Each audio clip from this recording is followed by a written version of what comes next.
Halo, apa kabar? Saya Will dari mamilin.com. Hari ini saya nak berkongsi cerita mengenai produk Shiruto daripada BE International. Okey, Shiruto adalah sejenis makanan berfungsi yang dibuat dan diimport lah 100% daripada Jepun. Okey, yang produk ni dibawa masuk ke pasaran Malaysia pada tahun 2019. Pada masa itu saya ingat bila kita diperkenalkan dengan Kyoto, kita pun tak pasti sama ada produk ni produk apa. Kita sebenarnya tak tahulah. Jadi pada masa itu, uh, sebelum kita cuba Shiroto, saya nak cerita sedikit lah. Satu, saya ada dua orang anak.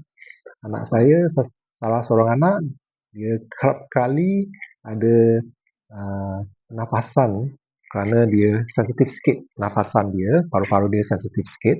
Setiap kali waktu hujan, dia akan jatuh sakit dah, akan jatuh sesama sampai nak nafas pun susah.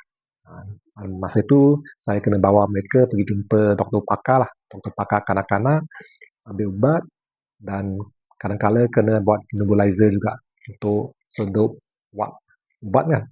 Jadi bajet bulanan saya untuk jumpa doktor setiap bulan lebih kurang RM500. Banyak. Jadi pun saya ada bincang dengan isteri saya tanya dia sama ada produk Shiroto tu, masa itulah kita ni tak pasti sama ada boleh tolong anak saya. Jadi kita pun cuba beli beberapa kotak Shiroto ni. Kita bagi anak anak ambil Shiroto 1 hingga 2 sachet setiap hari. Yang keputusannya agak unik, agak hebat jugalah. Masa itu kita perasan anak kita kurang jatuh sakit. Ah, kurang jatuh sakit. Jadi daripada nak jumpa doktor tiap-tiap bulan dah kurang lah. Mungkin 2 bulan sekali. Jadi kurang. Jadi kita dapat nampak dari segi kesihatan anak saya pun lebih baik. Masa waktu hujan pun dia tak pernafasannya tak sensitif sangat. Dia pun kurang jatuh sakit. Jadi sebagai ibu bapa itu bagus juga. Kita dapat jimat duit kan. Tak payah bawa jumpa doktor pakar. Jadi dari situlah pengalaman saya dan isteri saya dengan produk Shiruto daripada B International.